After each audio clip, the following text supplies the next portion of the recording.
anywhere in India, I think people will be able to identify with the story. In everybody's house, in your house, there will be a grandfather or a great-grandfather who's had something done to them during the colonial times, who had some form of maybe joy, maybe sadness, whatever.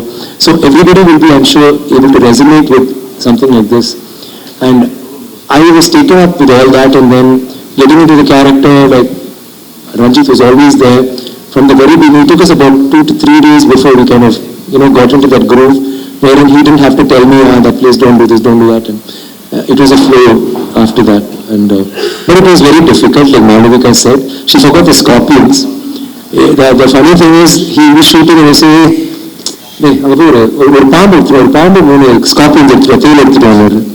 And then they just go lift one stone, then one other stone, one scorpion, one more scorpion, another stone, one scorpion. You won't believe in 10 minutes, sunlight pour the secret, and 10 minutes they'll get a snake or they'll get a scorpion. It was that way. None of us had slippers, you didn't have clothes, so fight sequences, there was no protection. We used to get hurt. Like I broken my rib during practice. I couldn't walk for almost 3 months, first one leg. I already had a leg problem, so that got affected. Then this leg was putting so that again I had a problem, I couldn't walk. I didn't tell him because he'll panic. And that is for me. But this gentleman here, he came in with already he had a problem, then it got worse. He had 2 surgeries, then he had 1 more, but he didn't do it because he needed more time to recuperate and we had to finish the film. So he shot with that and he went back, thought, damn good, it's over, and he went and he got operated, he was in bed, and then we got a call that we're changing the climax a little bit to make it more exciting. And the climax is when we all fight, got beaten, not again, let's try and then what he said makes sense. It was something so, it was very poetic. So, sorry Mr. Gdhananjayan. So after that, he came back, and with that, he couldn't even walk. He fought, very good, and he started eating Indian food, like he was talking to you in the morning, and he loves all our food. He'll say, I only like fish, but then he says the whole thing. And he's now half Indian. Just a few more days, he'll be talking Tamil, Kannada, Hindi. And that's it, sir. Every day, yes, to 10 minutes makeup. 4 to 5 hours. And to take off 1 hour. And it was before it was 2 hours.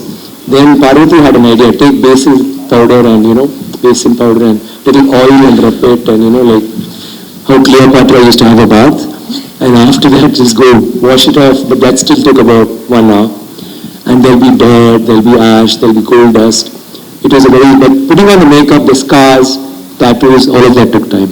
And for her, it was again tattoos. She had red makeup. She'll tell you about her look a little later. Pitamagan is a character which Bala, when he thought of, he's such a great guy that there's no person who exists like Pitamagan. If you actually do you think, there are different types of people, but somebody like that who is away from society and he becomes something else, and he's a character he imagined. Likewise in Aparajith, there is a thing, there are people with that problem, but still how to do it commercially. And then now in Thangalaan, there are people, there have been people, in fact all of them were Thangalans, right? So the director, when he thinks, every time I thought, okay, I've done only historical character I have to do, that also I've done, don't know what more to do, but then he comes up with Thangalaan. It's like that. You just keep, like how we are pushing boundaries. I think a director and a story writer is always trying to get, across a new boundary.